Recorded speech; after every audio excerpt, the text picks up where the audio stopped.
والا چانا ٹھیک ہے ٹھیک ہے ہی جموٹا لپی چڑھ چانا مگر ہے تو ٹھیک ہے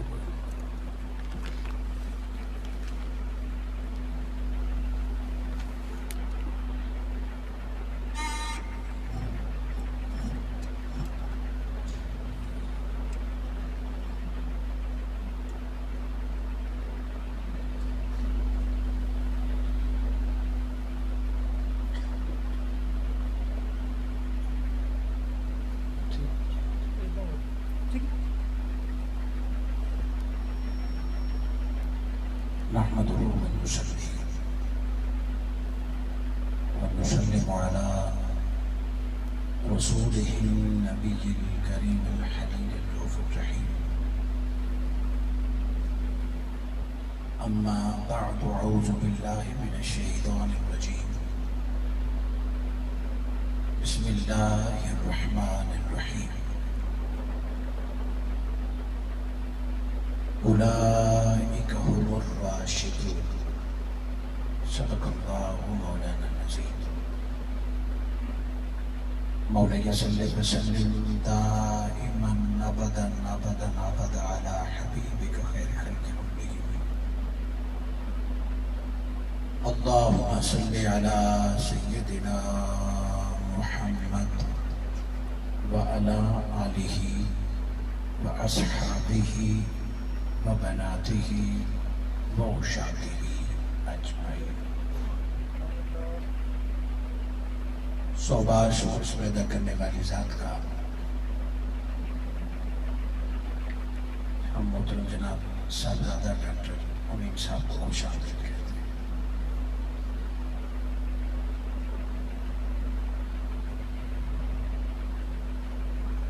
سب بار شکر پیدا کرنے والی ذات کا جس کی عنایت کردہ توفیق الفضل و کرم سے اپنی اس مختصر اور فانی زندگی کی ایک شب اللہ اور اس کے پیارے رسول صلی اللہ علیہ وآلہ وسلم کی رضا اور حضور صلی اللہ علیہ وآلہ وسلم سے کمال درجے کا عشق اور اپنا تن من دھن لٹانے والی ہستیوں کے نام چند لمحات اللہ کے گھر میں گزارنے کا شرف حاصل ہو رہا ہے. اللہ رب العزت میلاد کمیٹی درگ کے زیر اہتمام اور ان کی دعوت پر میرا اور آپ کا جمع ہونا سیدنا عثمان غنی رضی اللہ تعالیٰ عنہ کے بابرکت تذکرے کے اہتمام کرنے پر اہل محلہ بالخصوص محترم جناب قاری احمد مصطفیٰ صاحب، محترم جناب حاجی نذیر صاحب، اہل محلہ اور کمیٹی مسجد جملہ انتظامیہ کے لیے دعا گو ہوں. اللہ رب العزت یہ کاوشیں، یہ محبتیں اس جہاں میں، قبر میں اور میدان حشر میں شفاعت کا سامان بنائے.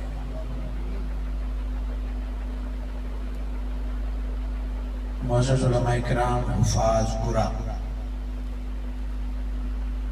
اور ان ساری کاوشوں کی سرپرستی کرنے والی ہستی محترم المقام صاحبزادہ ڈاکٹر محمد امین صاحب اور آپ کے جملہ احباب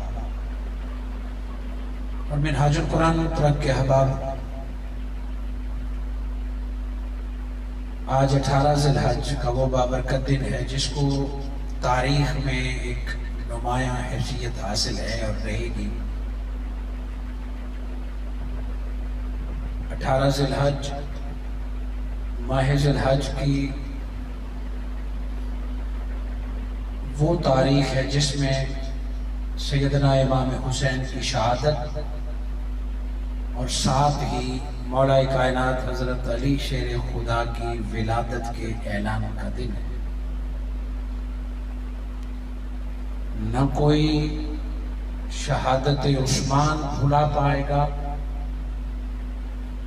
اور نہ ہی کوئی ولایت علی کے اعلان کو بھلا پائے گا۔ قیامت تک ماہ ذی الحج کی اس تاریخ کو یہ دونوں ہستیوں کے تذکرے سے ایمان قوی اور اسلام کی سربلندی کا ساماں ہوتا رہے گا۔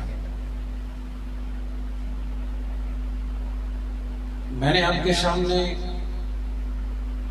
اپنے اس موضوع کی وضاحت کے لیے سورہ حجرات کی آیت نمبر تلاوت کرنے کا اعزاز حاصل کیا۔ اس آیت مبارکہ میں آیت نمبر 6 اور 7 میں خالق کائنات نے انبیاء کے بعد روئے زمین پر معزز ترین لوگوں کا قرآن نے خود تعارف کرایا ہے۔ اولئک هم الراشدون، ایک جماعت کی طرف اشارہ ہے کہ یہ راشدون ہے، یہ راشدون لوگ ہیں، یہ راشد ہے۔ یہ رشد کیا ہے؟ راشد کون ہے؟ لفظ آپ نے سنا خلفائے راشدین اور خلافت راشدہ۔ رشد ایک نبوی تحفہ ہے۔ رشد خالق کائنات کا روئے زمین کو ایک تحفہ ہے جس کے لیے کچھ خاص دل چنے گئے۔ رشد کے اگر لغت کے اعتبار سے معنی دیکھیں، راشد رشد سیدھا رستہ جاننے والا، نہ صرف خود جاننے والا بلکہ اوروں کو بھی بتانے والا۔ رشد وہ دولت ہے جو حاصل ہونے سے نہیں ملتی، وہ پہلے سے دل میں ہوتی ہے من اللہ، اور اس عالم شہود پر وقت خاص پر اس کا ظہور ہوتا ہے۔ یعنی رشد اللہ تعالی کی طرف سے دلوں میں رکھی گئی ایک دولت ہے جو پھر اذن الہی سے وقت خاص پر عالم شہود میں اس کا اظہار ہوتا ہے۔ 1.25 لاکھ صحابہ کرام کا شمار راشدین میں ہوتا ہے۔ 1.25 لاکھ صحابہ کرام وہ ہستیاں ہیں کہ صحابیت فقط ان کے کسب سے یا علم سے یا دنیاوی کاوش سے انہیں نصیب نہیں ہوئی۔ یہ 1.25 لاکھ وہ پاک نفوس ہیں کہ زمین پر بھیجنے سے پہلے اللہ نے ان کا انتخاب فرما دیا۔ وہ 1.25 لاکھ انبیاء ہیں جو پیدا ہونے سے پہلے بھی نبوت پر فائز تھے، اور وہ دنیا میں نبی بن کے آئے، اور اللہ کے حکم سے انہوں نے پھر مقررہ وقت پر اعلان فرمایا اب نبیوں جیسی رشد اور مقام کسی اور کا نہیں ہو سکتا۔ بعد نبوت کے زمین پر اگر کوئی چنیدہ لوگ ہیں، افضل ہستیاں ہیں، تو وہ محمد مصطفیٰ کے وہ 1.25 لاکھ جانثار ہیں جن کا آغاز علی شیر خدا اور حضرت ابوبکر صدیق سے ہوا۔ یہ وہ 1.25 لاکھ لوگ ہیں۔ اب غوث کتب ابدال اور شہداء روئے زمین کا تقوی و طہارت سب مل جائیں، ان کے قدموں کے خاک برابر بھی نہیں ہو سکتے۔ ہاں، ان میں بھی پھر خلفائے راشدین جو 4 یاروں کو رب نے مقام عطا فرمایا، وہ باقیوں سے افضل ہے۔ آج جس ہستی کی یاد اور محبت میں ہم سارے جمع ہیں، حضرت سیدنا عثمان غنی رضی اللہ عنہ، ان کو خراج عقیدت پیش کرنے کے لیے میں نے جس آیہ مبارکہ کا حصہ تلاوت کیا، اولئک هم الراشدون، آپ کا شمار بھی خلفائے راشدہ اور ان راشدون کے جماعت میں شامل ہے۔ میں اولاً اس آیہ مبارکہ کا بیک گراؤنڈ اور شان نزول سے بات سمجھانا چاہوں گا کہ کہ یہ سورہ حجرات کی آیہ مبارکہ اور اس کے آخری دو لفظ کہ یہ وہ کامیاب لوگ ہیں فضلا من اللہ جن پر اللہ کا فضل اور نعمت ہے، واللہ علیم حکیم، اللہ کا فضل اور نعمت ساری جماعت پر ہے، اور کس وجہ سے ان کا شمار باقی امت سے اعلیٰ ہے۔ میدان احد ہے، اور میدان احد کربلا کا جتنا تذکرہ آپ سنتے ہیں، کربلا کا درد، سیدنا امیر حمزہ کا درد علی اصغر و علی اکبر کے درد سے کم نہیں ہے۔ امام حسین علیہ السلام اور آپ کی آل مصطفیٰ ہیں، اور سیدنا امیر حمزہ آل ابو مطلب ہیں۔ حضور صلی اللہ علیہ وآلہ وسلم کے چچا جان میدان احد اور جنگ احد میں شہید ہوئے، نہ صرف شہید ہوئے بلکہ آپ کے شہادت کے بعد جو ظلم ہوا اس کو دیکھ کر حضور صلی اللہ علیہ وآلہ وسلم بھی آپ دیدہ ہوئے، اور ظاہری حیات میں جب بھی سیدنا امیر حمزہ کا تذکرہ ہو تو حضور کی آنکھیں نم ہو جاتی۔ سیدنا امیر حمزہ کی شہادت کے بعد آپ کے کان کاٹے گئے، بعد شہادت کی آپ کی ناک کاٹی گئی، بعد شہادت کے آپ کا کلیجہ نکال کے چبایا گیا، جسد مبارک کے ساتھ جو ظلم اور زیادتی بعد شہادت کی ہوئی، اور صحابہ کرام بھی شہید ہوئے، اور یہ وہ جنگ تھی جس میں خود حضور صلی اللہ علیہ وآلہ وسلم زخمی ہوئے، آپ کا چہرہ مبارک زخمی ہوا۔ جب جنگ ختم ہوئی آپ سیدنا امیر حمزہ کے جسد مبارک کے پاس کھڑے ہوئے، چشمان مقدس سے آنسو جاری ہیں، آپ رو رہے ہیں، اور صحابہ کرام کو فرما رہے ہیں کہ میری پھپھی کو قریب مت چھوڑنا، وہ اپنے بھائی کا یوں حال دیکھ کر برداشت نہیں کر پائیں گے، اور آپ خود بھی نہ صرف غم زدہ ہیں بلکہ آپ دیدہ ہیں۔ اس کیفیت کو ذرا تصور میں کیجئے کہ جبیں مبارک سے حضور کے خود خون بہ رہا ہے، جیت صحابہ کرام کے جسد شہید ہو کے میدان احد میں پڑے ہیں، اور خود آپ کے چچا جان کے جسد کا یہ حال ہے۔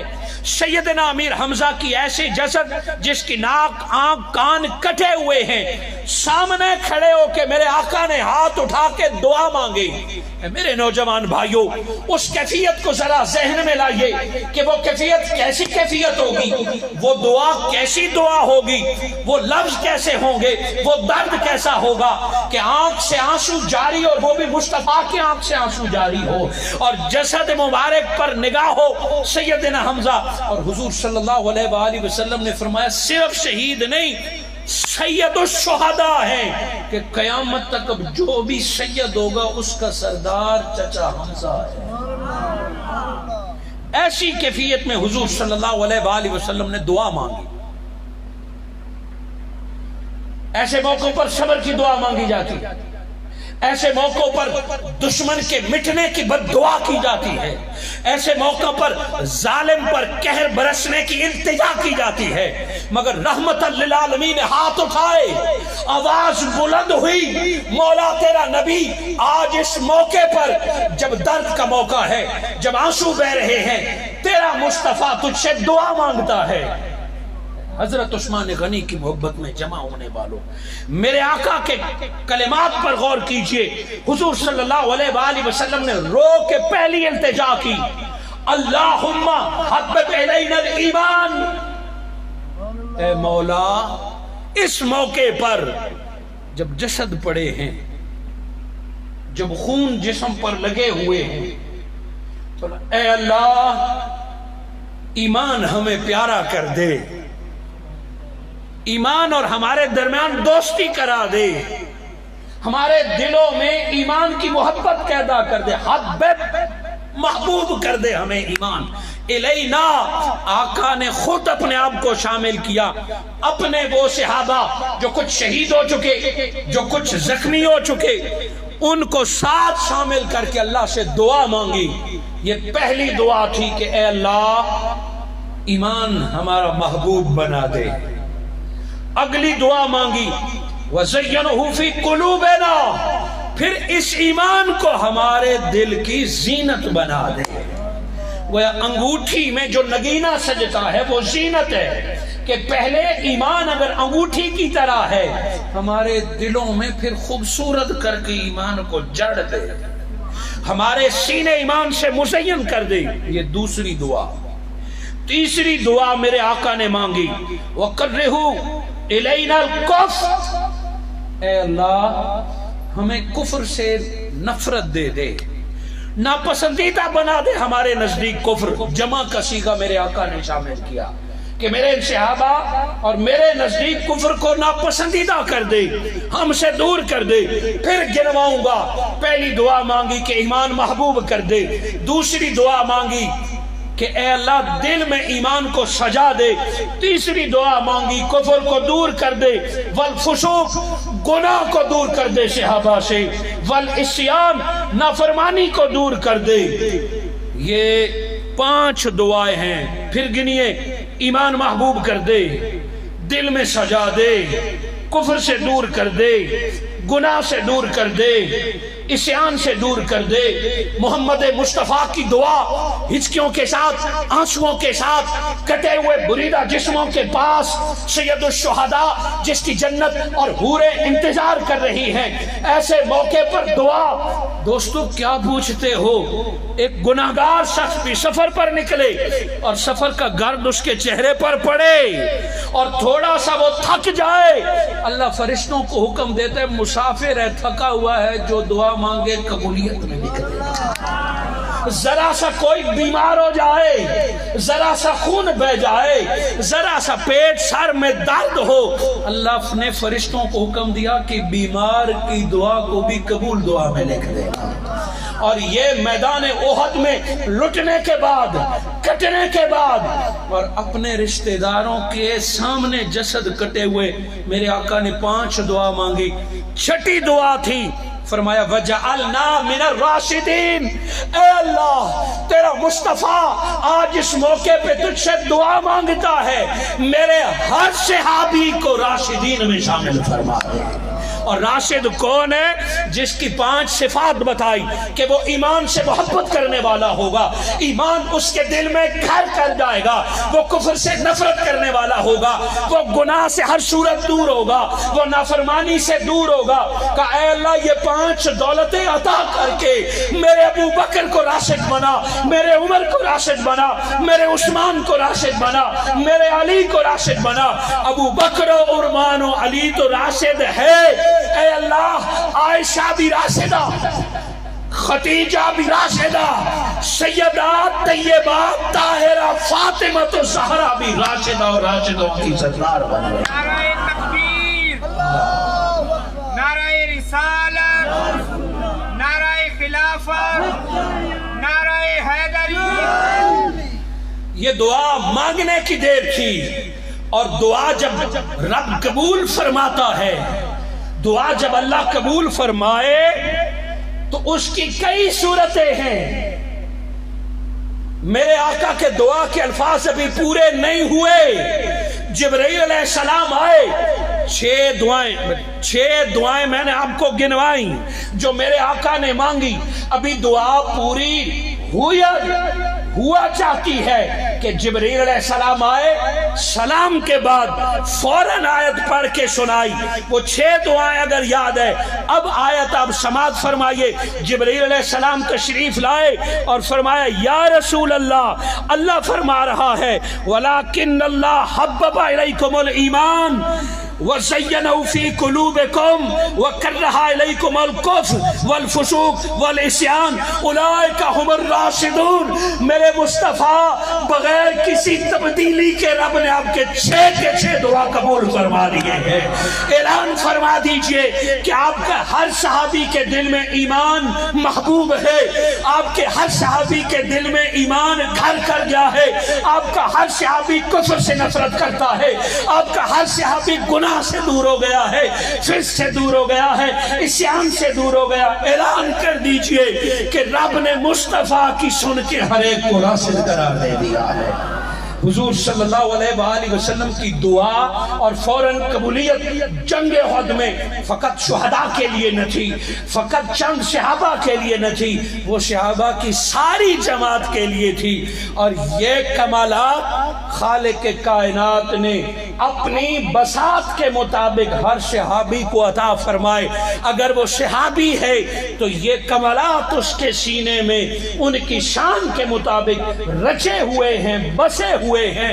حضور صلی اللہ علیہ وآلہ وسلم نے جب دعوت اسلام دی، 3 صحابہ کرام حضرت علی، حضرت ابوبکر صدیق اسلام قبول کر چکے، حضرت زید اسلام قبول کر چکے، 3 مسلمان پہلے ہیں، صحابہ کرام 3 ہیں، چوتھا کون ہوگا؟ سیدنا ابوبکر صدیق نکلے اور حضرت عثمان غنی کو پورا تعارف کرایا کہ پیغمبر کون ہے، اسلام کون ہے، توحید کون ہے۔ جتنا خود جانتے تھے، سیدنا ابوبکر صدیق نے حضرت عثمان غنی کو دعوت دی کہ تمہیں میں اپنے محبوب سے ملواؤں گا، تمہیں میں اپنے رسول سے ملواؤں گا، پھر کوئی بات سمجھ آئے تو ہمارے ساتھ شامل ہو جانا۔ ابھی سیدنا ابوبکر صدیق اور عثمان غنی یہ باتیں کر رہے ہیں کہ میرے آقا خود تشریف لے آئے، بلکہ یوں کہیے اللہ نے مصطفیٰ کو ادھر ہی بھیج دیا، اور میرے آقا آئے اور ڈائریکٹ حضرت عثمان غنی کو کہا عثمان میں محمد اللہ کا رسول ہوں اور آج تمہیں جنت میں شامل ہونے کی دعوت دینا ہے۔ ایک لمحے کے لیے حضرت عثمان ابن عفان نے سوچا نہیں، دلیل نہیں مانگی، دعوت ابو بکر نے دی تھی، جنت کی ضمانت مصطفیٰ دے رہے ہیں، بس آقا کے لبوں سے لفظ نکلنے کی دیر تھی۔ فرمایا اشہدو، اے محمد میں گواہی دیتا ہوں کہ آپ اللہ کے سچے رسول ہیں، اللہ کے سوا کوئی عبادت نہیں۔ چوتھے خلیفہ آپ بنے، چوتھے صحابی آپ بنے اور دائرہ اسلام میں داخل ہوئے۔ یہ تھا رشد جو دلوں میں پہلے سے تھا، کوئی آئے اور اس رشد کا اظہار کروائے، وہ وقت لکھا ہوا تھا، اللہ نے دل میں یہ بات رکھی ہوئی تھی۔ اور اس موقع پر حضرت عثمان غنی کا ہاتھ حضور نے پکڑا، جب کلمہ پڑھوایا میرے آقا نے دایاں ہاتھ پکڑا اور حضرت عثمان غنی کو کلمہ پڑھایا، میرے آقا نے خوشخبری دی، میرے آقا نے حلقہ ارادت میں شامل کیا، دور نہیں، شارٹ کٹ اسی مقام پر حضرت عثمان غنی کا مقام بتاتا ہوں کہ عثمان ہوتا کون ہے، عثمان کیا ہیں۔ آقا نے ہاتھ پکڑا، یہ پہلے دن ہے، اس سے پہلے نہ مسجد گئے، اس سے پہلے نہ کسی سے پڑھا، اس سے پہلے نہ کچھ تربیت حاصل کی، یہ پہلا دن ہے کہ حضور کا ہاتھ پکڑا۔ حضرت عثمان غنی فرماتے ہیں اللہ کی قسم 82 سال عمر پائی کہ جو ہاتھ مصطفیٰ کے ہاتھ میں دے دیا نا، 82 سال گزر گئے، فرمایا اللہ کی قسم اس ہاتھ کو میں نے کبھی اپنی شرمگاہ کو نہیں لگایا کہ اس کو مصطفیٰ کا ہاتھ لگا ہے، میں اپنے جسم پر نہیں لگاؤں گا، ہمیشہ اس ہاتھ کو پاک سمجھا، متبرک سمجھا۔ تقویٰ دیکھیے، طہارت دیکھیے، رشد دیکھیے کہ پہلے دن مصطفیٰ سے جو ہاتھ لگا، عہد دیکھیے، وفا دیکھیے، مقام دیکھیے، پھر اس ہاتھ سے کبھی اپنے جسم کا کام نہیں کیا کہ ہاتھ تجھے مصطفیٰ کا ہاتھ لگ گیا ہے۔ اب اس کی برکت کیا تھی؟ شاید اسی جگہ سے 2 × 2 = 4 کی طرح اس منزل پر لے جانا چاہتا ہوں جو کسی اور صحابی کے حصے میں نہیں آئی۔ حضرت عثمان نے فرمایا جو ہاتھ میں نے حضور کو دیا، پھر میں نے اس کا استعمال اس طرح نہیں کیا، اس دن آ جائیے، صلح حدیبیہ پہ آ جائیے، بیعت رضوان پہ آ جائیے، جب میرے آقا صلی اللہ علیہ وآلہ وسلم نے اپنی جگہ حضرت عثمان کو مکہ بھیجا، جب وفد میں حضرت عثمان غنی کو سفیر بنا کر بھیجا کہ ہماری طرف سے بات کر کے آئیے، حضرت عثمان غنی گئے سفیر بن کے بات کرنے کے لیے رؤساء قریش سے، قریش کے سرداروں سے۔ حضرت عثمان غنی رضی اللہ تعالیٰ عنہ وہاں بات کر رہے ہیں کہ افواہ آ گئی کہ حضرت عثمان غنی شہید کر دیے گئے۔ افواہ مسلمانوں کے لشکر میں آ گئی. وہ جو جنگ کرنے نہیں آئے تھے وہ عمرہ ادا کرنے آئے. جب افواہ وہاں تک پہنچی کہ شہید کر دیے گئے، حضور صلی اللہ علیہ وآلہ وسلم نے سارے صحابہ کرام کو جمع کیا، اور تاریخ اس بیت کو بیت رضوان کے نام سے جانتی ہے. آپ توجہ کریں، وہ بیت حصول جنت کے لیے نہیں تھی، وہ بیت پیری مریدی کی نہیں تھی، وہ بیت غلبہ اسلام کی نہیں تھی. میں ایک ایک لفظ سوچ سوچ کے بول رہا ہوں. وہ بیت کسی اور جنگ کی نہیں تھی، ایک ہی نقطے کی بیت تھی کہ ہم نے عثمان کا بدلہ لینا ہے. کون کون بیعت کرنا چاہتا ہے؟ 1400 صحابہ تیار ہو گئے کہ ہم بھائی عثمان کا بدلہ لیں گے. ہاتھ پہ ہاتھ، ذرا آنکھیں بند کر کے تصور کیجئے، جب 14 صحابہ ایک نقطے پر جمع ہوئے ہوں گے اور 1400 ہاتھ ایک بات پر بیعت کر رہے ہوں گے. افواہ یہ آئی کہ عثمان شہید ہو گئے، ارادہ یہ کیا کہ اب بدلہ لیں گے. آئے عمرہ ادا کرنے تھے، کعبے کے لیے آئے تھے، زیارت کے لیے آئے تھے، مگر اب بدلہ لیں گے عثمان کا. بیعت کعبے کے طواف کے لیے نہ تھی، بیعت تھی عثمان کے بدلے لینے کے لیے. 1400 صحابے جب اس نقطے پر جمع ہوئے کہ بدلہ لے کے رہیں گے، تصور کیجئے کہ جب عقیدت اور محبت عروج پہ ہو، حضور صلی اللہ علیہ وآلہ وسلم نے اپنے ہاتھ کو کہا، دیکھو عثمان کی جگہ میں مصطفیٰ ہاتھ رکھ رہا. حضور صلی اللہ علیہ وآلہ وسلم کا ہاتھ نبوت کا ہاتھ ہے، رسالت کا ہاتھ ہے. آپ نے فرمایا عثمان کی جگہ میں ہاتھ رکھتا ہوں. کسی نے بھی یہ نہ کہا کہ اگر وہ فوت ہو گئے ہیں تو اس کی جگہ بیعت کرنے کی کیا ضرورت ہے. رب بھی جانتا ہے، رب کا نبی مصطفیٰ بھی جانتا ہے. یہ تو فقط ایک افواہ ہے کہ عثمان کا دلوں میں کتنا حیا ہے، اور مسلمان ایک صحابی کے لیے کتنا تڑپتا ہے، اور صحابہ کا آپس میں کتنا تعلق ہے. آقا نے فرمایا میں عثمان کی جگہ اپنا ہاتھ رکھ رہا ہوں. آئیے اب عہد کرتے ہیں، اب وعدہ کرتے ہیں، اب بیعت لیتے ہیں رب کو گواہ کر کے. اب جب ایک میرے آقا کے 2 ہاتھ ہیں نا، ایک ہاتھ حضرت عثمان کی جگہ رکھ دیا، دوسرا ہاتھ حضور نے اپنی طرف سے رکھا. ہاتھوں پر ہاتھ، بات پوری ہو گئی، کوئی رہ تو نہیں گیا. فلاں کا ہاتھ، تیرا ہاتھ، اس کا ہاتھ، عثمان کا ہاتھ بھی آ گیا. آقا نے فرمایا میرا ہاتھ بھی آ گیا.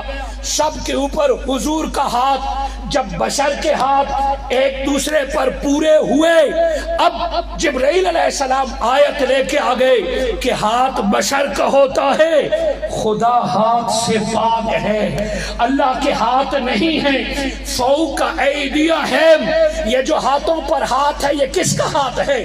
جڑا ہوا تو مصطفیٰ سے ہے، بشر کا ہاتھ ہے، نبی کا ہاتھ ہے.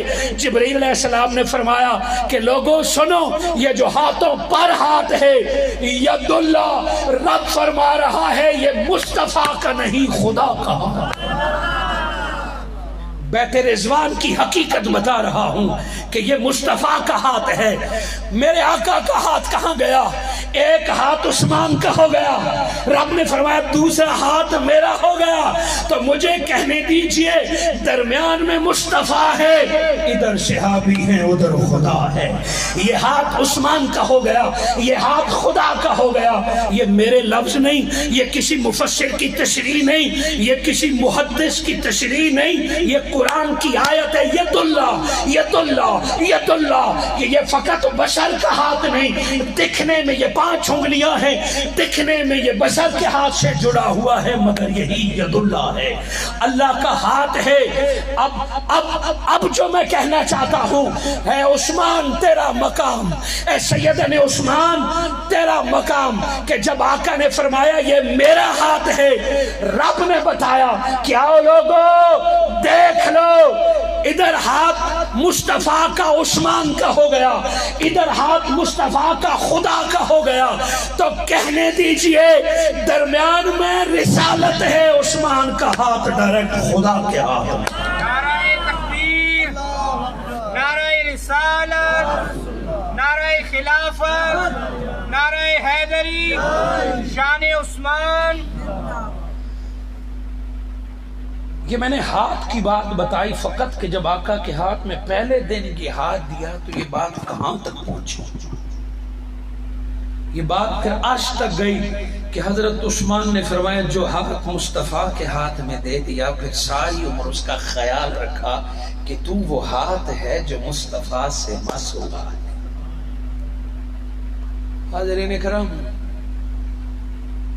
بات ہم کر رہے ہیں حبب الیکم الایمان، کہ اے اللہ ان کے دلوں میں ایمان کو محبوب کر دے۔ اللہ نے فرمایا کر دیا، اور کوئی چیز محبوب بنتے بنتے کچھ وقت گزرتا ہے، گریجولی محبت بنتی ہے، اور ایک مقام آتا ہے کہ وہ دل میں رچ بس جاتا ہے۔ مگر رشد کسے کہتے ہیں؟ سیدنا عثمان غنی پہلے دن گھر گئے تو آپ کے چچا بڑے سخت بنتے، حکم نام تھا ان کا، دنیا جانتی تھی ان کو، بڑے سخت تھے، اور آپ سے پوچھا بھتیجا عثمان میں نے سنا ہے تو نے محمد کا دین قبول کر لیا ہے؟ کہا الحمدللہ میں محمد کے دین پر ایمان لے آیا۔ آپ کے چچا نے کمرے میں بند کر دیا، کہا اس کو چھوڑ، اس دن تجھے قید سے چھوٹ ملے گی، اس دن تیری جان چھوٹے گی۔ آپ نے فرمایا چچا جان یہ جان جاتی ہے تو چلی جائے، اب در مصطفیٰ نہیں چھوڑ سکتا، اب توحید نہیں چھوڑ سکتا۔ کوئی ایک دن میں اتنا ایمان میں پختہ ہو سکتا ہے، کوئی ایک ملاقات میں اتنا کبھی ہو سکتا ہے، کوئی ایک ہاتھ میں ہاتھ دینے سے کہ لوگوں یہ ایک دن کی بات نہیں، یہ روحیں پہلے سے مصطفیٰ کو جان کے آئی ہیں، یہ پہلے سے رشد اور ہدایت لے کے آئی ہیں، اعلان آج ہوا ہے۔ یہاں سے یہ بات شروع ہوئی اور وہ چچا بھی جان گئے کہ پہلے دن یہ کیفیت ہے تو بعد میں حالت کیا ہوگی۔ یہ روز بروز بات بڑھتی گئی، ایمان بڑھتا گیا، محبت بڑھتی گئی، دوستی بڑھتی گئی، اور حضور صلی اللہ علیہ وآلہ وسلم کا جو تعلق حضرت عثمان غنی سے پھر بنا وہ ساری دنیا نے دیکھا۔ سیدنا ابو بکر صدیق بھی میرے آقا کے بچپن کے دوست، سیدنا عثمان غنی بھی اسی علاقے میں پڑے، اور یہ جو رشد ہے اللہ رب العزت نے اس کو پیغمبری تحفہ قرار دیا۔ اللہ رب العزت نے فرمایا وَلَقَدْ آتَيْنَا إِبْرَاهِيمَ، یہ مہینہ چونکہ قربانی کا ہے اور سیدنا ابراہیم علیہ السلام کے تذکرے کے بغیر ہماری گفتگو پوری نہیں ہوگی۔ ہم نے ابراہیم کو رشد من قبل، کہ بہت پہلے سے ابراہیم کو ہم نے رشد کی دولت عطا فرمائی تھی، یہ نبیوں کے لیے استعمال ہوتا تھا، مگر جب نبوت کا دروازہ بند ہو گیا کہ یہ تحفہ مصطفیٰ تیرے غلاموں کو اب ملا کرے گا، جو تیرا ہوگا یہ تحفہ اسے ملا کرے گا۔ سیدنا عثمان غنی نے اپنے اسلام اور ایمان کا سفر شروع کیا تو ہر قدم پہ لوگوں سے آگے ہوتے ہیں، ہر قدم پہ۔ آغاز اسلام سے سیدنا عثمان غنی کی قربانیوں کی بات کسی سے ڈھکی چھپی نہیں ہے، ہر حوالے سے، اور جو نسبتیں سیدنا عثمان غنی رضی اللہ تعالیٰ عنہ کو نصیب ہوئیں وہ تفردات ہیں، کچھ چیزیں ایسی تھیں جو اور کے حصے میں آئی نہیں۔ اگر بات میں خون کی کروں تو حضور صلی اللہ علیہ وآلہ وسلم اور سیدنا عثمان غنی رضی اللہ تعالیٰ عنہ کے آبا و اجداد ایک ہیں۔ آپ بھی قریشی ہیں، حضرت عثمان غنی بھی اسی حال میں سے ہیں.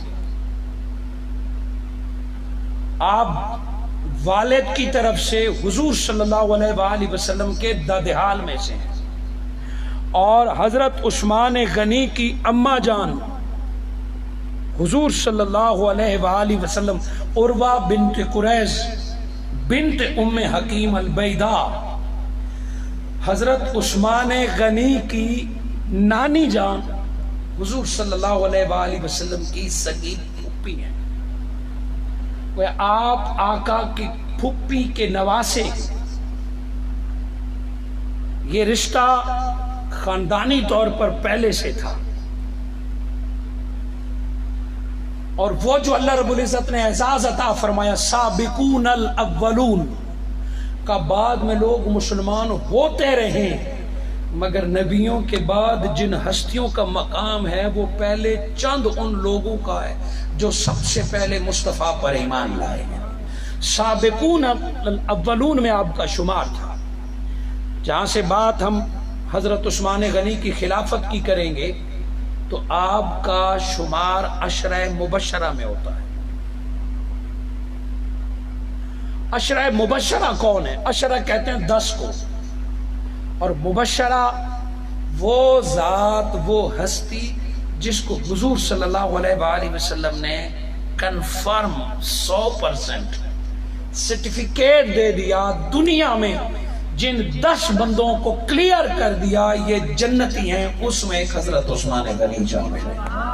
یعنی 10 جنتیوں میں آپ کا شمار ہے حضرت عثمان غنی رضی اللہ تعالیٰ عنہ کا. عشرہ مبشرہ،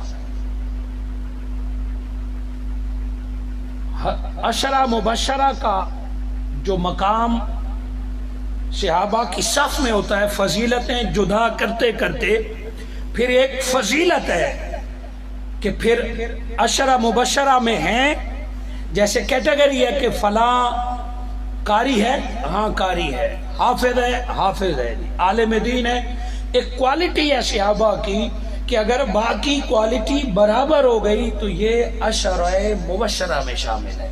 اور جو خلافت راشدہ 4 خلیفہ ہیں، حضرت ابو بکر، حضرت عمر، حضرت عثمان غنی، حضرت علی شیر خدا، چاروں کے چاروں عشرہ مبشرہ میں شامل ہیں.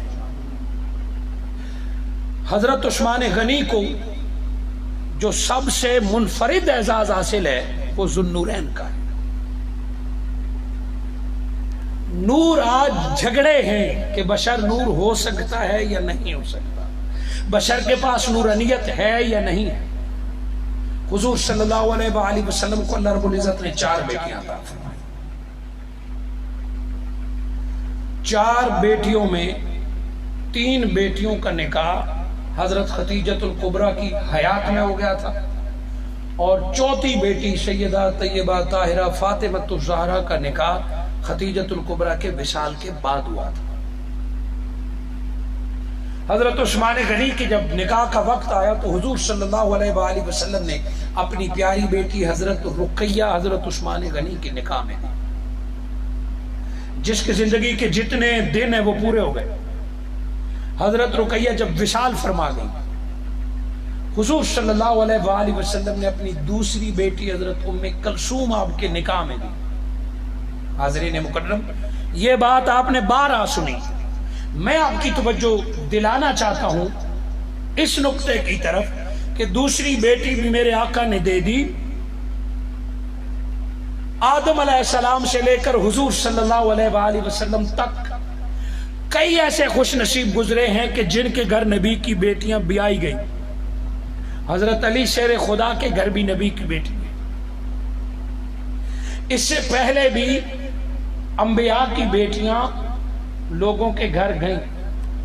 آدم علیہ السلام سے لے کر حضور صلی اللہ علیہ وآلہ وسلم تک روئے زمین پر کوئی ایسا شخص نہیں گزرا کہ جس کے نکاح میں ایک نبی کی 2 بیٹیاں آ گئی. حضرت عثمان غنی کے گھر نکاح میں سید الانبیاء محمد مصطفیٰ کی یکے بعد دیگرے دو بیٹیاں آئیں، یہ اعزاز فقط عثمان کو حاصل ہے اور کسی کو یہ نصیب نہیں ہوا۔ یہ انفرادیت ہے۔ اور اگلے کلمات حضرت عثمان غنی کا صحرا ہے۔ میرے آقا صلی اللہ علیہ وآلہ وسلم نے فرمایا کہ جبرائیل علیہ السلام آئے ہیں اور ابھی مجھے اللہ کا حکم دیا ہے کہ میں اپنی دوسری بیٹی بھی عثمان کے نکاح میں دے دوں۔ یعنی جبرائیل علیہ السلام نے اللہ کا حکم سنایا ہے۔ رشتے سارے اللہ کے حکم سے ہوتے ہیں، مگر یہ اعزاز کہ علی کا نکاح عرشوں پر ہو رہا ہے اور عثمان کے نکاح کا حکم جبرائیل علیہ السلام خود لا رہے ہیں کہ مصطفیٰ اپنی دوسری بیٹی بھی دے دیجئے۔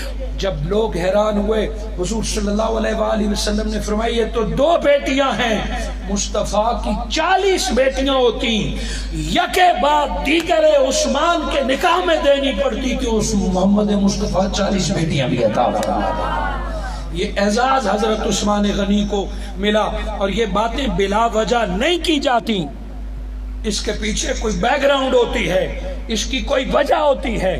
حضور صلی اللہ علیہ وآلہ وسلم کی بیٹیوں سے جو نسبت حضرت عثمان غنی کو ملی داماد کی،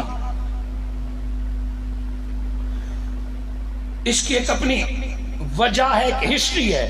ابھی وقت قلیل ہے، میں تھوڑا آپ کو آگے لے جانا چاہتا ہوں۔ ہجرت، قرآن مجید فرقان حمید نے مہاجرین کی تعریف بیان کی ہے، یہ صفت ہے مومنین کی۔ ہجرت اور مہاجر کی قرآن خود رتب لسان ہے، اور اللہ نبی کے حکم پر سب سے پہلے اپنی زوجہ سمیت جس ہستی کو ہجرت نصیب ہوئی وہ حضرت عثمان غنی رضی اللہ عنہ۔ اس ہجرت کے بعد جو اعزاز ہے وہ بدری صحابہ کا ہے۔ جو صحابہ کرام بدر میں شامل ہو گئے ان جیسا کوئی اور نہیں ہو سکتا۔ ان کی تعریف رب نے فرمائی، ان 313 کا اعزاز ہے، جو جتنا جہاد کرتا رہے، جو جتنا شہید ہو جائے، بدر کے صحابہ جیسا نہیں ہو سکتا، یہ ان کا اعزاز ہے۔ حضرت عثمان غنی بنفس نفیس بدر میں شریک نہیں ہوئے۔ آپ نے بدر کے میدان میں تلوار نہیں اٹھائی، آپ نے بدر کے میدان میں زخم نہیں کھایا، آپ نے بدر کے میدان میں کسی کافر کو قتل نہیں کیا، بدر میں گئے نہیں۔ یہ مقام حضرت عثمان ابن عفان کا ہے کہ مصطفیٰ صلی اللہ علیہ وآلہ وسلم نے جب بدری صحابہ کی لسٹ بنائی تو خود حضرت عثمان کو اس میں شامل فرما دیا، اور بدری صحابہ کا جب مال غنیمت تقسیم کیا، حضرت عثمان بیٹھے گھر میں تھے اور غنیمت کا حصہ بدر کا عطا فرمایا ہے۔ جو اعزاز تھی، جو پگ تھی، جو عزت بدری صحابہ کو قرآن عطا فرما رہے ہیں، مصطفیٰ نے فیصلہ فرمایا کہ عثمان بھی اس میں شامل ہے۔ اور اس کی وجہ یہ کہ حضور نے خود فرمایا تم گھر میں رہو۔ آقا کسی کو کہہ دے گھر میں رہو تو گھر میں رہتے ہوئے اس کا نام مجاہدوں میں شامل ہو جاتا ہے۔ یہ کسب نہیں تھا، یہ نظر مصطفیٰ تھی، یہ اختیارات مصطفیٰ تھے، یہ میرے آقا کی محبت تھی۔ عثمان رہو گھر میں، قیامت تک بدر والوں کا جب نام لیا جائے گا تو اس نام میں تیرا نام بھی لیا جائے گا۔ حضرت عثمان غنی کو میرے آقا صلی اللہ علیہ وآلہ وسلم نے یہ اعزاز دیا۔ حاضرین مکرم، اس موقع پر جب حضرت سیدنا عثمان غنی کے زندگی کے کئی پہلو سامنے ہیں میرے، اور معاشرے کی اصلاح، اور آج ہم جیسے مسلمانوں کے لیے اصل ایمان کا رستہ سیدنا عثمان غنی نے سب کچھ اپنی زندگی میں واضح فرما دیا۔ حضرت عثمان غنی کی سخاوت پر خود میرے آقا فخر کیا کرتے تھے۔ ایک ایسے کلمات جو حضرت عثمان غنی کی شان میں بیان ہوئے، ایک جنگ کے موقع پر حضور صلی اللہ علیہ وآلہ وسلم نے مال کے لیے میرے آقا نے ترغیب دی کہ مال دیا جائے۔ حضرت عثمان غنی نے کچھ مال دیا، تھوڑی دیر بعد میرے آقا نے فرمایا پھر کم ہے، حضرت عثمان نے اور دیا، حتیٰ کہ تنہا حضرت عثمان نے پورے لشکر کے مال کی ذمہ داری اٹھا لی۔ حضور صلی اللہ علیہ وآلہ وسلم منبر سے اترے اور اعلان فرمایا کہ آج کے بعد عثمان جو کچھ بھی کرے گا اسے اللہ رسول نہیں پوچھے گا. وہ ایک گارنٹی دے دی کہ آج کے بعد عثمان کی کسی بات پر گرفت نہیں ہوگی. گویا کیا معاذ اللہ استغفر اللہ کہ عثمان خطا بھی کرے گا تو کوئی نہیں پوچھے گا, معاذ اللہ استغفر اللہ کوئی گناہ بھی کرے گا تو نہیں پوچھے گا. نہیں, بات ایسی نہیں تھی کہ عثمان نے اپنا مال اس جذبے سے قربان کیا ہے کہ آج کے بعد خطا سے خود خدا مصطفیٰ کے اس غلام کی حفاظت فرماتا رہے گا. عثمان خطا کے قریب نہیں جائے گا, خود قدرت اس کی حفاظت فرماتا رہے گا. حضرت عثمان غنی رضی اللہ تعالیٰ عنہ کو ایسی کئی نعمتیں ملی جو اوروں کے حصے میں نہیں آئی. سخاوت کی باتیں تو آپ نے بے شمار کئی بار سنی. میں بات خلافت کی کروں گا اور کوشش کروں گا کہ اگلے جو چند منٹ ہمارے باقی ہیں. سیدنا عثمان غنی رضی اللہ تعالیٰ عنہ جب خلیفہ بنے تو آپ نے خود خواہش نہیں کی, آپ کی اپنی مرضی نہیں تھی. اور جب آپ کا نام فائنل ہوا, راوی کہتا ہے اداس ہو کہ آپ نے اعلان کیا, پریشان ہو کہ آپ نے ذمہ داری کو اٹھایا ہے. حضرین مکرم 12 سال آپ خلیفہ رہے, 12 سال, سب سے لمبا عرصہ تھا. اور 82 سال کی عمر تک آپ نے خلافت کی. ایک سوال پیدا ہوتا ہے, آپ کو دوران خلافت شہید کیا گیا, یہ 18 ذی الحج دوران خلافت آپ کو شہید کیا گیا. ایک سوال پیدا ہوتا ہے کہ ایک اتنی عمر والا شخص آخر استعفیٰ کیوں نہیں دیتا, چھوڑ کیوں نہیں دیتا؟ بغاوت ہوئی آپ کے خلاف, 40 دن آپ کا محاصرہ کیا گیا, مگر آپ نے خلافت نہ چھوڑی.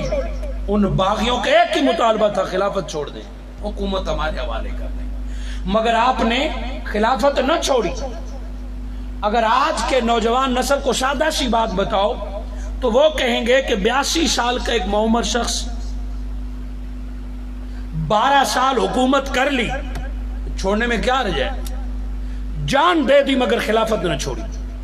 کہ اقتدار کی محبت تھی. 82 سال عمر کے ایک بوڑھے کے ابھی آرزویں پوری نہیں ہوئی تھی. سیدنا عثمان غنی نے تو اپنی جوانی کے 40 برسوں میں اپنا تن من دھن اسلام پر قربان کر دیا تھا. اور دولت اللہ نے اتنی دی تھی کہ مٹی کو ہاتھ لگاتے تو وہ بھی سونا ہو گئی.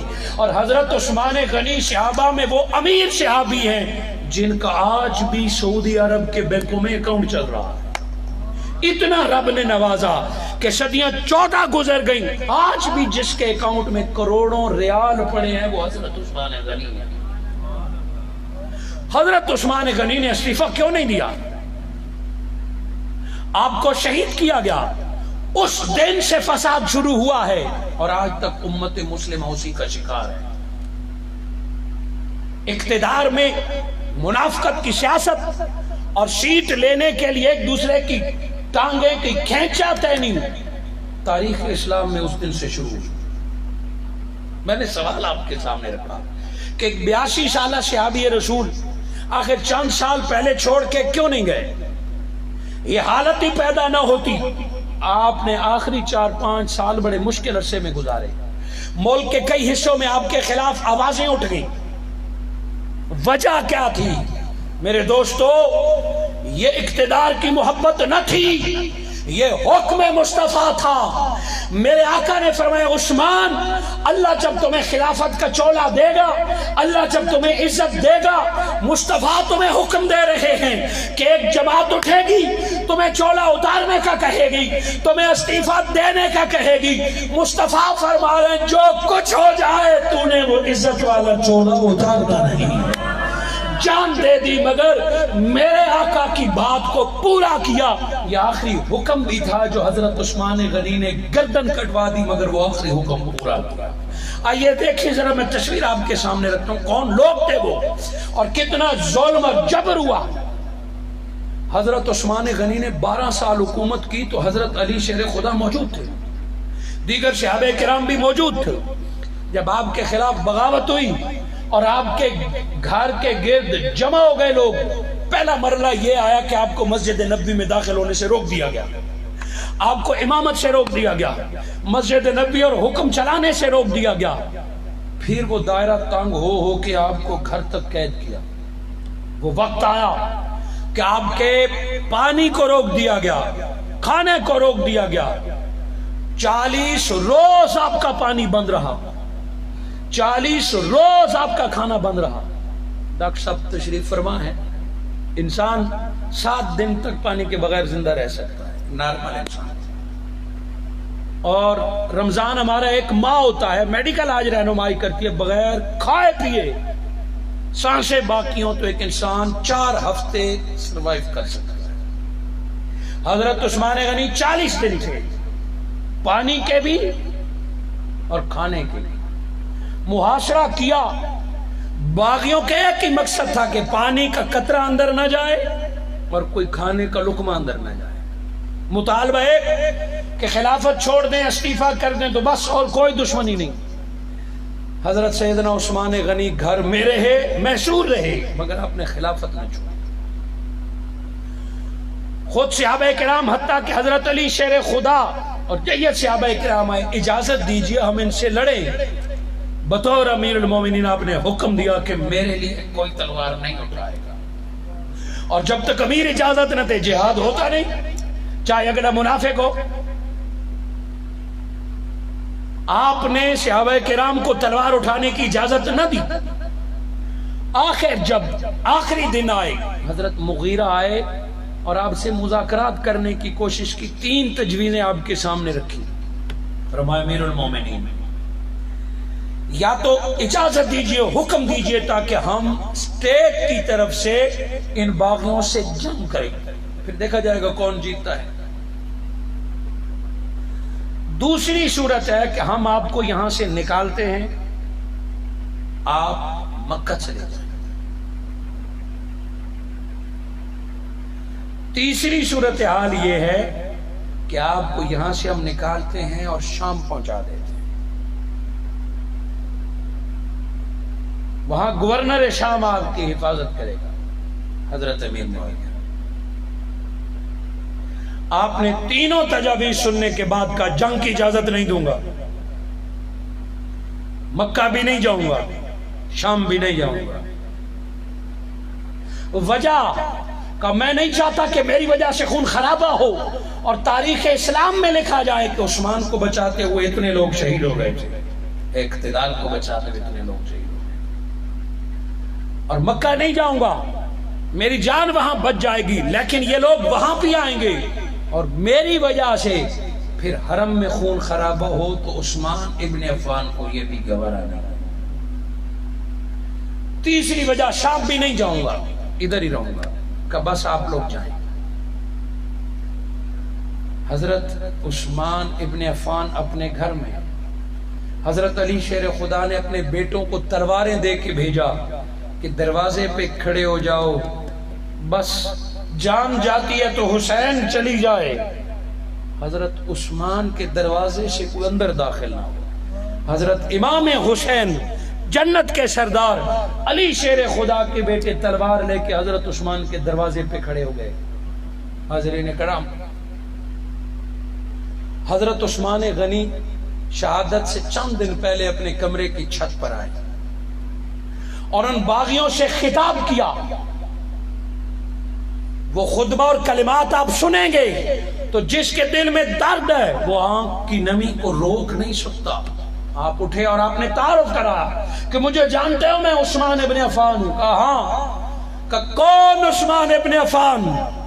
کہ جب یہ سامنے مسجد نبوی اور آقا کی قبر انور نظر آ رہی ہے، یہ مسجد چھوٹی سی تھی، جب جگہ کی ضرورت تھی نبی نے فرمایا کوئی ہے جو جگہ لے کے دے؟ میں وہ عثمان تھا جس نے اپنی ساری دولت صرف کر کے مسجد کے لیے جگہ خریدی اور حضور کے نام پر وقف کر دی۔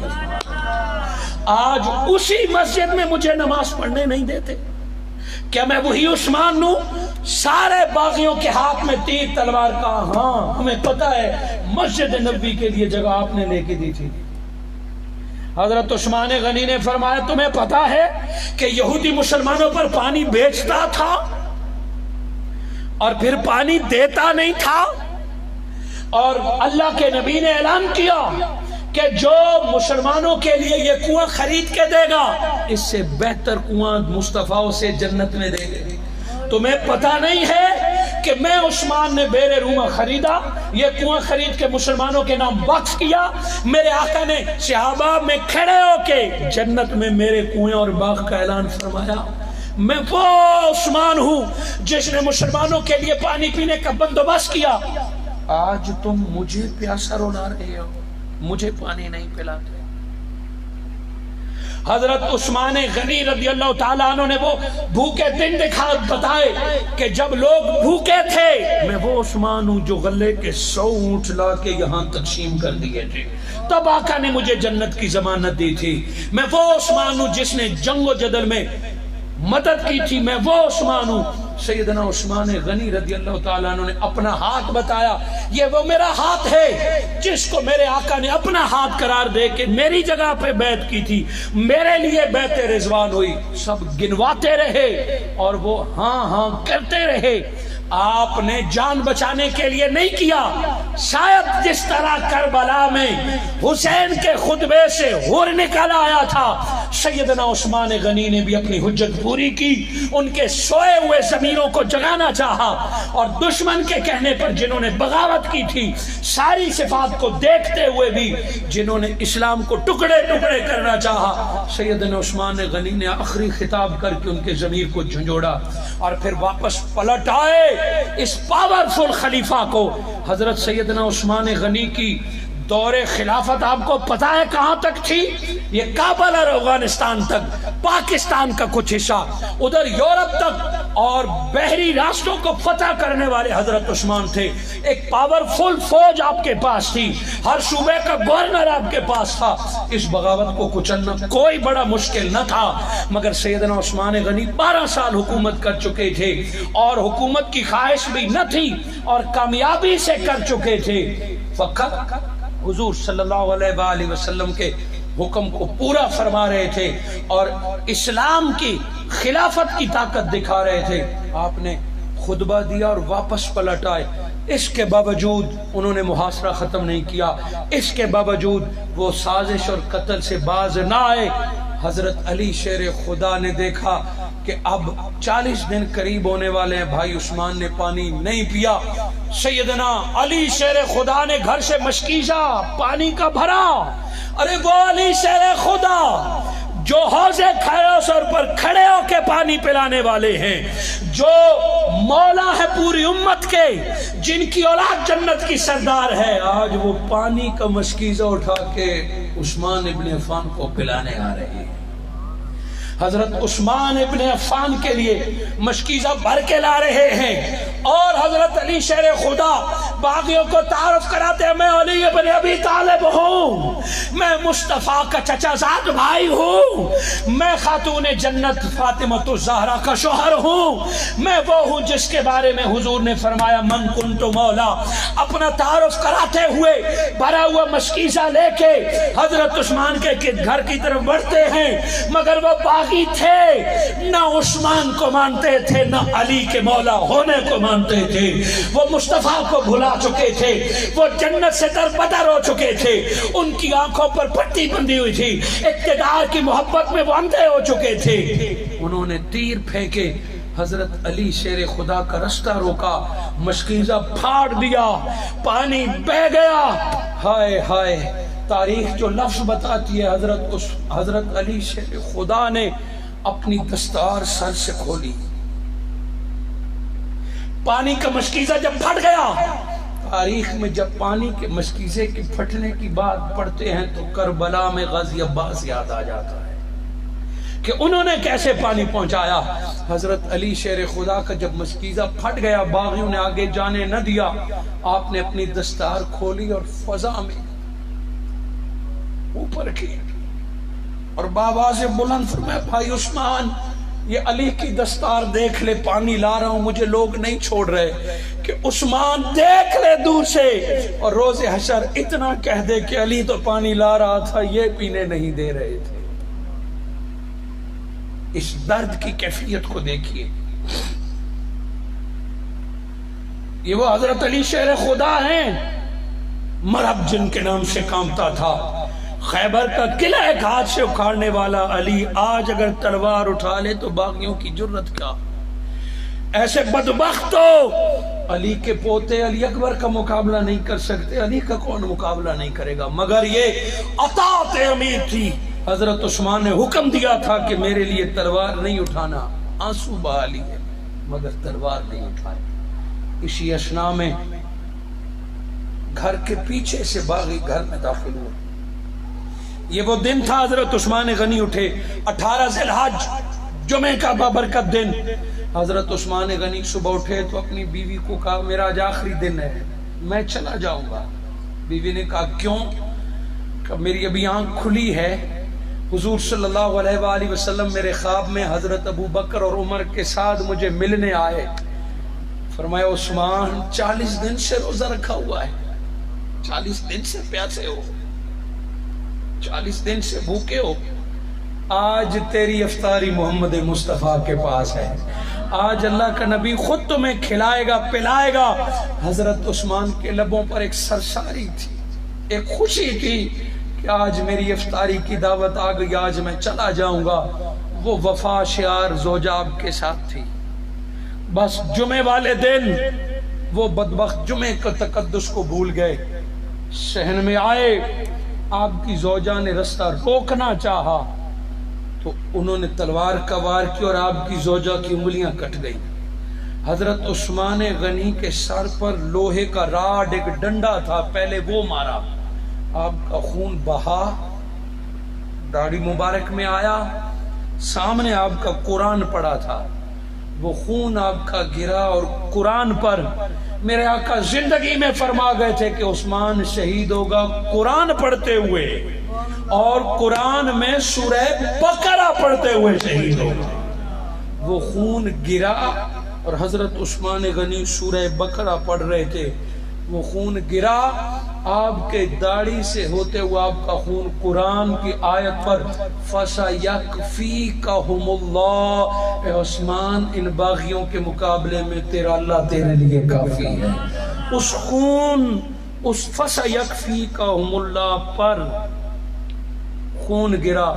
وہ قرآن آج بھی ترکی کے عجائب گھر میں محفوظ ہو کے حضرت عثمان غنی کی گواہی دے رہا ہے۔ سیدنا حضرت عثمان غنی شہید ہو گئے، پھر انہوں نے تلوار کا ضرب سر پہ مارا، ایک بدبخت جھولی میں بیٹھ کے آپ کے سینے میں نیزے اور تلواریں ماری۔ حضرت عثمان غنی کو اس دردناک طریقے سے شہید کیا گیا۔ اس کے بعد بھی باغی کامیاب نہ ہوئے، مگر آج تک وہ فساد چل رہا ہے۔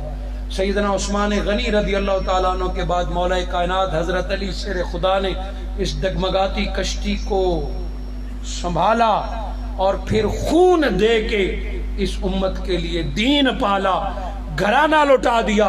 سیدنا عثمان غنی نے اپنی جان دی اور علی شیر خدا نے پورا کنبہ قربان فرما دیا۔ حضرت علی بھی شہید ہوئے اور آپ کا گھرانہ بھی شہید ہوا، تب جا کے اسلام آج اور میرے پاس ہے۔ سیدنا عثمان غنی کی زندگی کا ایک پہلو علمی پہلو ہے، یہ جو تیرے اور میرے پاس قرآن ہے، یہ جو 30 پارے تیرے اور میرے پاس ہیں، یہ جمع قرآن ہے، یہ احسان ہے تو حضرت عثمان غنی کا ہے۔ آج ان 30 پاروں کو پڑھ کے آپ کو یقین ہوتا ہے کہ میرے والد بخشے جائیں گے۔ ان 3 پاروں کو یاد کر کے حافظ قرآن یہ رکھتا ہے کہ میں 70 بندے بخشواؤں گا۔ یہ جو 30 پارے تیرے میرے ہاتھ میں ہیں، کلام اللہ کا ہے، لایا جبرائیل ہے، پہنچایا مصطفیٰ نے ہے، مگر یہ جو مصحف اس اعتبار سے ہے، یہ دیا ہے تو حضرت عثمان غنی نے دیا ہے۔ ان تک کس طرح ثواب پہنچتا ہوگا. آج جب بھی کوئی حافظ حفظ کرتا ہے، جب بھی کوئی بچہ ناظرہ پڑھتا ہے، جب بھی کوئی ختم پڑھتا ہے، وہ سارے کا سارا ثواب آٹومیٹکلی حضرت عثمان غنی کو پہنچتا ہے. 18 ذی الحج سیدنا عثمان غنی رضی اللہ تعالیٰ عنہ کی شہادت کا دن ہے. آپ ایک مجتہد تھے، آپ نے فقہی طور پر ایسے فیصلے فرمائے. چونکہ وہ آج اس مجلس میں اگر موقع ہوتا تو آپ سنتے وہ علمی باتیں کہ آپ نے فقہ میں کس طرح اپنے فیصلے بتائے، کیسے آپ نے اجتہاد کیا، قرآن کے آپ نے بڑے بڑے جرأت مندانہ فیصلے فرمائے، علمی طور پر آپ نے کیسے بنیاد رکھی. سیدنا امام اعظم ابو حنیفہ، آپ کے اور میرے امام ہیں، ہم حنفی ہیں. امام اعظم ابو حنیفہ کی اکثر باتوں کی بنیاد حضرت عثمان غنی کے اقوال ہے، آپ کی رہنمائی ہے. حاضرین مکرم، آج 18 ذی الحج ایک طرف سیدنا عثمان غنی کی شہادت کا دن ہے، دوسری طرف حج سے واپسی ہوئے غدیر خم کے موقع پر حضرت علی شیر خدا کی ولایت کا اعلان ہے. میں واضح اور کھلی بات کرنا چاہوں گا کہ آج سینے تنگ کر دیے گئے ہیں، آج انہی باتوں پر لڑایا اور جھگڑایا جاتا ہے. اگر صحابہ کا تذکرہ کرے تو سمجھا یہ جاتا ہے کہ یہ اہل بیت کا مقام کم کر رہا ہے. اگر کوئی علی کی ولایت کا تذکرہ کر دے یا غدیر خم کا نام لے لے یا حضرت علی شیر خدا کا نعرہ لگا لے، تنگ نظر ذہن یہ سوچتے ہیں کہ یہ علی زیادہ کرتا ہے، یہ صحابہ کا ماننے والا نہیں ہے. حالانکہ ایسی کوئی بات نہیں. کامل ایمان یہ ہے کہ تذکرہ عثمان کا ہے تو ایسا تذکرہ کرے تو لگے یہ کہ یہ تو عثمان کا عاشق اور اس پر فدا ہے. اور مقام حضرت علی اور اہل بیت کا ہے، تذکرہ یوں کرے کہ اس کے اندر بھی حور کی روح سمائی ہوئی ہے. دونوں کریں گے تو ایمان کی بقا ہے. کھلے دل کے ساتھ، اور ایسے لوگوں کو برا نہ سمجھیں جو اہل بیت کا تذکرہ کرتے ہیں. اہل بیت کے تذکرے ہی سے ایمان مضبوط ہوتا ہے. صحابہ بھی اہل بیت کا تذکرہ کیا کرتے تھے، صحابہ بھی حضرت علی کو مولا مانتے تھے، صحابہ بھی سیدہ طیبہ فاطمہ الزہرا کی چادروں کا تذکرہ کیا کرتے تھے. صحابہ کرام بھی حسن اور حسین کو جنت کے نوجوانوں کا سردار مانا کرتے تھے. اور اہل بیت بھی صحابہ کا حیا کیا کرتے تھے. ایک تعلق تھا. یہ جدائی اور دوئی دکانداروں کی پیدا کی ہوئی ہے کہ ذرا سا کسی کا ذکر کیا، بغیر سوچے سمجھے فتوے لگا دیے. منہاج القرآن نے اللہ کی قسم پچھلے 20 سال یہ محنت کی تھی کہ یہ دوئی ختم ہو جائے، ایک ہی زبان سے نعرہ خلافت لگے، اسی زبان سے نعرہ یا علی لگے، ایک ہی زبان سے صحابہ پر درود بھیجا جائے، اسی زبان سے اہل بیت پر سلام بھیجا جائے. یہ دو جدا جدا گھر نہ بنے، یہ جو جدا جدا فرقے نہ بنے، بلکہ ایک ہی بنے جسے اہل عشق کہتے ہیں، جسے اہل ایمان کہتے ہیں. ایک ہاتھ میں صحابہ کی محبت کا جھنڈا ہو اور دوسری ہاتھ میں اہل بیت پر قربان ہونے کا جھنڈا ہو. یہی کامیابی ہے، یہی اصل عقیدہ اہل سنت کا ہے، یہی اصل دعوت اہل سنت کی ہے. یہ کوئی نئی بات نہیں. اور جو جدا کرتے ہیں یہی خوارج تھے، یہی روافض تھے جنہوں نے یہ دو ٹکڑے تقسیم کیے تھے. اصل سنیت اور صحابیت یہی ہے کہ مسجد کو کبھی اس میں سے ابو بکر کے نعرے لگ رہے ہوں، کبھی عثمان و علی اور فاروق کے نعرے لگ رہے ہوں. اسی مسجد میں کبھی حضرت ابو بکر صدیق کانفرنس ہو رہی ہو، کبھی مولا کائنات کانفرنس ہو رہی ہو. جیسے ایک مسجد میں 18 ذی الحج کو سیدنا عثمان غنی کا تذکرہ ہو تو چاہیے یہ اسی دن حضرت علی شیر خدا کی ولایت کا بھی اعلان ہو رہا ہو. ہم افسوس کی بات یہ ہے کہ ایک طرف کو چل پڑتے ہیں، دوسری طرف بھلا دیتے ہیں. یہ آنے والی نسل سے زیادتی ہوگی. حاضرین مکرم، میں جملے میں نے آنکھ سے کان سے سنے کہ کچھ علماء کی جماعت تھی، انہوں نے حضور شیخ الاسلام ڈاکٹر محمد طاہر القادری مدظ اللہ العالی سے شکایت کی کہ آپ اہل بیت کا تذکرہ زیادہ کرتے ہیں، آپ نے حضرت علی شیر خدا کا تذکرہ زیادہ کیا. وہ کیفیت میں ذہن میں لاتا ہوں. حضور شیخ الاسلام کے چہرے کی آپ نے بڑے واضح لفظوں میں، لفظ مجھ سے آگے پیچھے ہو جائیں گے اللہ معاف فرمائے، مگر مفہوم یہی ہے، آپ نے فرمایا کہ جو علی کا تذکرہ کرنے والے ہیں وہ اہتمام بھی اتنا ہی کرتے ہیں. تم میں سے بتاؤ کس نے طاہر القادری کو دعوت دی ہے کہ آج حضرت ابو بکر کا دن ہے آپ تقریر کے لیے آئیں؟ کس نے دعوت دی ہے کہ حضرت عمر فاروق کانفرنس ہے آپ کریں؟ آپ کل رکھیں اور حضرت ابو بکر صدیق کا تذکرہ سنیں. اور حضرت اس سے پہلے سیدنا ابو بکر صدیق پر بھی حضور شیخ الاسلام کی کتاب، خلافت پر بھی کتاب، سیدنا عمر فاروق کا بھی تذکرہ. پھر ایک ہفتے کے اندر سیدنا ابو بکر صدیق کی محفل رکھی گئی. 4 گھنٹے حضور شیخ الاسلام بولے اور آپ نے فرمایا کہ میں نے سیدنا ابو بکر صدیق کے زندگی کے 100 باب بنائے تھے، آج 1 باب بیان کر دیا. 99 کبھی سننے ہوں تو پھر کبھی کانفرنس رکھ لینا. وجہ ہماری اپنی ہے کہ ہم خود تو اپنے اکابر کے تذکرے نہیں کرتے. کوئی اور اگر حضرت علی شیر خدا کا کرے یا اہل بیت کا کرے یا ائمہ کا کرے تو ہمیں تکلیف ہوتی ہے. بجائے فتوے لگانے کے، بجائے ان تکلیف کرنے کے، خود نوجوان نسل کو مواقع دیے جائیں. خود ہر ہفتے میں ایسی مجالس ہوں، خود ہر مہینے میں ایسی مجالس ہوں جس میں کبھی عشرہ مبشرہ کے تذکرے ہوں، کبھی اصحاب بدر کے تذکرے ہوں، کبھی خلفائے راشدین کے تذکرے ہوں، کبھی حضرت ہریرہ کا تذکرہ ہو، کبھی سیدنا بلال کا تذکرہ ہو.